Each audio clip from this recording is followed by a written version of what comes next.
Hi guys, आज का हमारा टॉपिक है नाउन केस। केस को हिंदी में बोलते हैं गाइस कारक।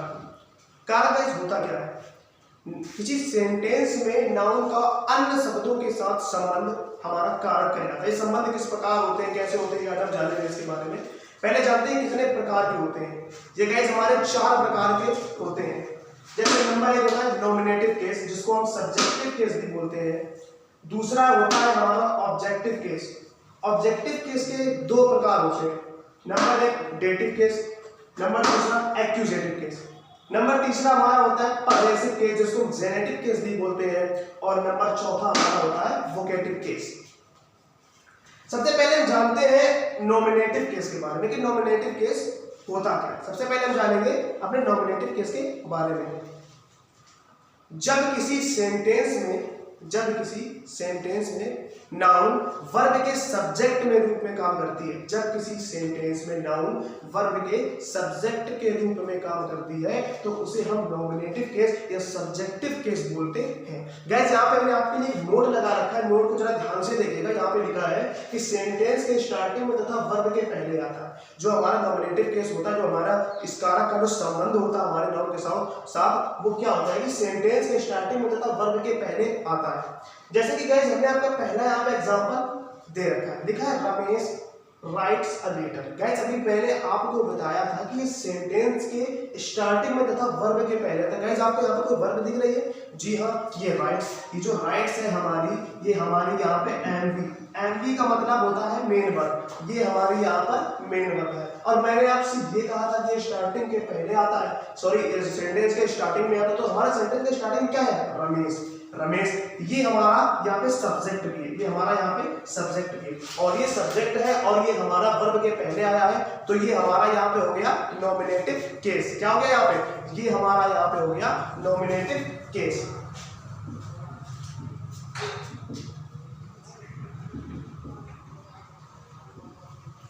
आइए गाइस ऐसे ही दूसरे एग्जांपल में समझते हैं अपना। हम दूसरे एग्जांपल समझते हैं। जैसे यहाँ पे लिखा है Rekha is a good girl.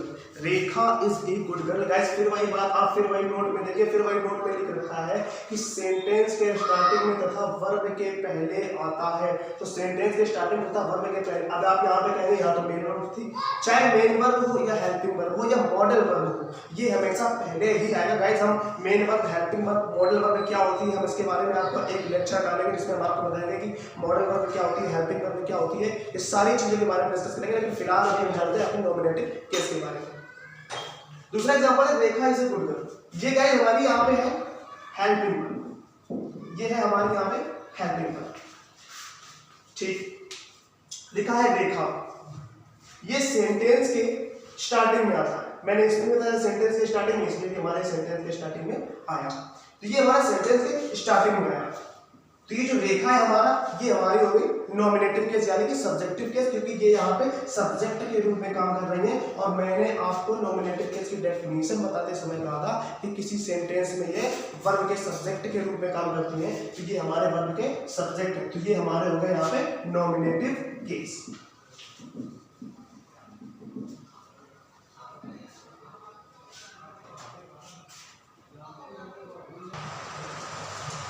अभी गाइस हमने देखा नॉमिनेटिव केस के बारे में। दूसरा है हमारा ऑब्जेक्टिव केस। हमने आपको नॉमिनेटिव केस में बताया था कि जब किसी सेंटेंस में नाउन सब्जेक्ट के रूप में काम करती है, नाउन के सब्जेक्ट के रूप में, वर्ब के सब्जेक्ट के रूप में काम करती है, तो उसे हम बोलते हैं नॉमिनेटिव केस। लेकिन हमारा ऑब्जेक्टिव केस में क्या होता है कि जब किसी सेंटेंस में नाउन वर्ब के ऑब्जेक्ट के रूप में काम करता है तब हम उसे ऑब्जेक्टिव केस बोलते हैं। गाइस सबसे पहले जानते हैं कि ऑब्जेक्ट होता क्या। सबसे पहले हमें ये मालूम होना चाहिए कि ऑब्जेक्ट क्या होता है, क्योंकि तभी तो हम पहचानेंगे कि ऑब्जेक्ट क्या होता है। देखिए ऑब्जेक्ट की डेफिनेशन बड़ी ही सरल है, जानने के लिए देखिए जानते हैं कैसे क्या होता है। किसी सेंटेंस में जब कोई एक्शन होता है यानी कि जब कोई कार्य होता है तो उसको हम वर्ब कहते हैं।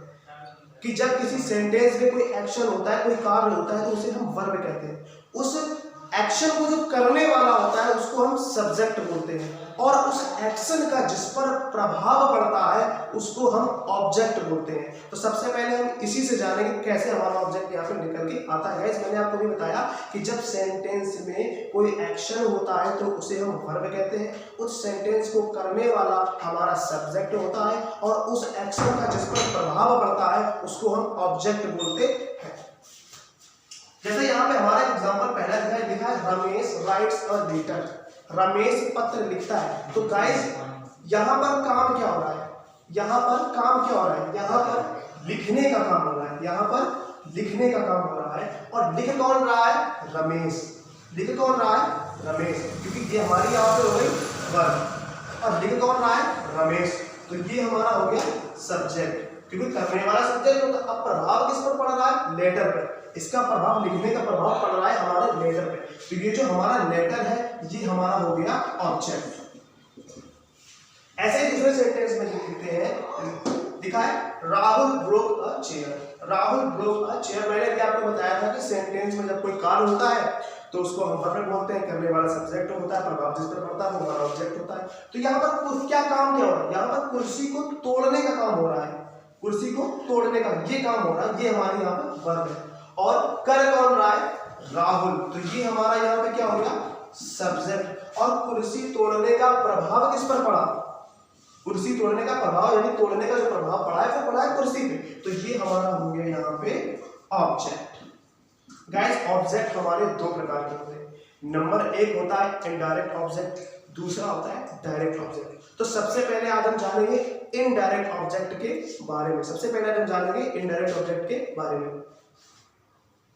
गाइस इनडायरेक्ट ऑब्जेक्ट क्या होता है, इनडायरेक्ट ऑब्जेक्ट हमारा होता है जितनी भी हमारी लिविंग थिंग्स होती है, मतलब जीवित वस्तुएं, जीवित चीज होती है, जैसे कि लिविंग थिंग्स मतलब कि कोई हम है तुम हो, ऐसी चीज होती है, इनको बोलते हैं इनडायरेक्ट ऑब्जेक्ट। और डायरेक्ट ऑब्जेक्ट हमारा क्या होता है, जितनी हमारी नॉन लिविंग थिंग्स होती हैं उनको हम बोलते हैं डायरेक्ट ऑब्जेक्ट। फिर से सुनो, जो हमारा इनडायरेक्ट ऑब्जेक्ट होता है वो क्या होता है, जितनी भी लिविंग थिंग्स होती हैं वो हमारा होता है इनडायरेक्ट ऑब्जेक्ट, और जितनी भी नॉन लिविंग थिंग्स होती हैं वो हमारा होता है डायरेक्ट। तीसरा हमारा होता है पजेसिव केस, जिसको जेनेटिव केस भी कहते हैं। यहाँ पे मैंने दो नोट्स लगा रखे, जरा उनको ध्यान से सुनिएगा। क्या है, जब कोई नाउन किसी दूसरे नाउन पर अपने अधिकार को प्रकट करता है, अपने अधिकार को प्रकट करता है। और एक चीज और देखिए, यहाँ पे लिखा है अधिकार प्रकट करने के लिए अपॉस्ट्रोफी एस तथा ऑफ दोनों का प्रयोग किया जाता है। अब हम आपको यहाँ पे ये बताएंगे कि अपॉस्ट्रोफी का यूज कहाँ होता है और ऑफ का यूज कहाँ होता है। गाइस कई बार हम गलती कर देते हैं कि ऑफ कहीं लगा देते हैं, अपॉस्ट्रोफी कहीं लगा, हमें ये नहीं पता होगा कि दोनों का यूज अलग अलग कहाँ होता है, और गलती करके आ जाते हैं और हमारे नंबर काट दिए जाते हैं। गाइस फिर से एक बार देखेंगे, पजेसिव और जेनेटिव केस, जब कोई नाउन किसी दूसरे नाउन पर अपने अधिकार को प्रकट करता है, अपने अधिकार को प्रकट करता है। जैसे मैं कह दूं राम का भाई, राम्स ब्रदर, जैसे मैं कह दूं कुर्सी की टांगें, द चेयर्स ऑफ लेग। अब मैं आपको यहाँ बताऊंगा कि यहाँ चेयर्स ऑफ लेग क्यों लगा और वहाँ राम के साथ अपॉस्ट्रोफी एस क्यों लगा। अब मैं आपको यहाँ पे यही बताऊंगा।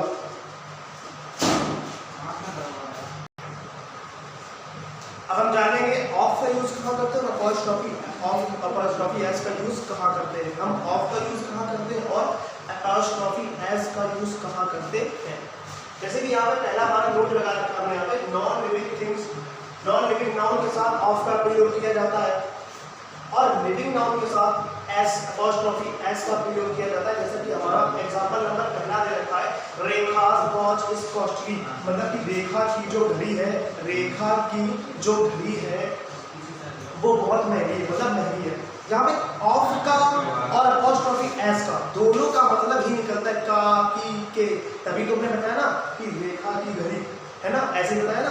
तो यहाँ पे लिखा है रेखा की जो घड़ी है वो महंगी है, किसकी, रेखा's। यहाँ पे रेखा, क्योंकि ये रेखा जो है लाइट जो है, रेखा किसी लड़की का नाम है और ये लिविंग नाउन है, ये भारी नाउन है। देखो इस नाउन के बाद यहाँ पे दो नाउन इकट्ठे एक साथ दे रखी होती है, जैसे कि रेखा ये भी हमारी नाउन है, वॉच ये भी हमारी नाउन है। तो ये रेखा, जैसे मैंने आपको इसमें बताया था, जैसे जो डेफिनेशन बताई थी कि यहाँ पे संबंध दर्शाता है, अधिकार प्रकट करता है। रेखा's वॉच, यहाँ पे क्या अधिकार प्रकट हो रहा है, रेखा's वॉच मतलब रेखा की घड़ी। यहाँ पे ये अधिकार प्रकट हो रहा है कि रेखा's वॉच मतलब ये रेखा की घड़ी है। और ये जो हमारा अपॉस्ट्रोफी एस लगा दिया हमने रेखा के साथ, यही हमारा कहलाता है पजेसिव केस। ये हमारा कहलाता है पजेसिव केस। एक बार फिर से समझिए, लिखा है रेखा's वॉच इज कॉस्टली, मतलब रेखा इस घड़ी पर अपने अधिकार को प्रकट कर रही है कि रेखा की जो घड़ी है, किसी घड़ी है, रेखा की घड़ी है और वो कैसी है, महंगी है। इस और हमने यहाँ पे रेखा की घड़ी को दर्शाने के लिए हमने यहाँ अपॉस्ट्रोफी एस का प्रयोग किया क्योंकि ये लिविंग है। दूसरे एग्जांपल को देखते हैं, the legs of chair, the legs of chair. ये देखो जो चेयर है हमारी नॉन लिविंग है, चेयर जो है हमारी वो नॉन लिविंग है, हम उसको ऐसे नहीं लिख सकते चेयर्स लेग, हम उसको ऐसे कभी नहीं लिख सकते चेयर्स लेग। आप बस इतनी बात याद रखिए कि जो लिविंग नाउन है उनके साथ हम अपॉस्ट्रोफी एस का यूज करेंगे और जो नॉन लिविंग है उनके साथ हम ऑफ का यूज करेंगे। चौथा है हमारा वोकेटिव केस। तो हम जानेंगे वोकेटिव केस के बारे में। यहाँ पे लिखा है इसको नॉमिनेटिव ऑफ एड्रेस या कॉलिंग केस भी कहा जाता है। जब आप इस केस के बारे में पढ़ेंगे तो आपको नॉमिनेटिव ऑफ एड्रेस भी मिलेगा, तो इसको ही नॉमिनेटिव ऑफ एड्रेस कहा जाता है और कॉलिंग केस भी इसको ही कहा जाता है। देखिए इसकी डेफिनेशन क्या होती है। लिखा है जब कोई नाउन या प्रोनाउन का प्रयोग किसी व्यक्ति को पुकारने या उसका ध्यान आकर्षित करने के लिए किया जाता है तो उसको हम वोकेटिव केस कहते हैं। हम एग्जांपल से समझते हैं। जैसे यहाँ पे पहला दे रखा मोहन कम हियर, आपने देखोगे यहाँ मोहन के बाद कॉमा लगा के फिर लिखा है कम हियर, मतलब मोहन यहाँ आओ। हम इसको ऐसे भी लिख सकते हैं, हम इसको ऐसे भी लिख सकते हैं कि कम हियर मोहन। हम इसको इस तरीके से भी लिख सकते हैं और इसको हम इस तरीके से भी लिख सकते हैं। उसके बाद जब हमने, क्योंकि यहाँ पे मोहन का ध्यान आकर्षित किया गया, मोहन का मालूम मोहन वहां पे बैठा, अचानक से मोहन को बुला दिया गया, मोहन कम हियर, तो मोहन का ध्यान वहां से आकर्षित होकर उस व्यक्ति की ओर चला गया जिस व्यक्ति ने मोहन को बुलाया था कि मोहन कम हियर। और यहाँ पे आप एक बात हमेशा याद रखिएगा कि जब भी आपको ये वोकेटिव केस मिलेगा आपको वहां ये कॉमा जरूर मिलेगा, ये कॉमा आपको जरूर मिलेगा और इसको ही हम अपना बोलते हैं वोकेटिव केस। आइए दूसरे एग्जांपल समझते हैं। जैसे यहाँ पे लिखा है बॉय सिट डाउन, तो हमने आपको बताया कि जैसे यहाँ पे आपने लिखा था कि कम हियर मोहन, ऐसे आप यहाँ भी लिख सकते हैं कि sit down boys, sit down boys. तो यहाँ पे आपने देखा कि जहां हमने आपको बताया था कि यहाँ पे कॉमा जरूर आएगा, तो यहाँ पे अगर ये आपका वोकेटिव केस था तो यहाँ पे आपका जो सब्जेक्ट बॉयज है ये आपका यहाँ पे वोकेटिव केस का काम कर रहा है। फिर से एक बार समझते हैं, फिर से एक बार देख लीजिए। यहाँ पे लिखा है कि जब कोई नाउन या प्रोनाउन का प्रयोग किसी व्यक्ति को पुकारने व उसका ध्यान आकर्षित करने के लिए किया जाता है तो वहां पर वोकेटिव केस होता है। जैसे कि उन्होंने बुलाया कि मोहन कम हियर, मतलब मोहन यहाँ आओ, तो मोहन जैसे अकेले कहीं बैठे थे, अब मोहन को जिसने बुलाया तो उनका ध्यान मोहन की तरफ आकर्षित हो गया कि मोहन यहाँ आओ। हमने कहा कि इसको ऐसे भी लिख सकते हैं कि कम हियर मोहन, और आपका ये चीज जो है जहां पे आपका कॉमा लगा, ये जो सब्जेक्ट के साथ लगा होता है, ये हमारा यहाँ वोकेटिव केस होता है।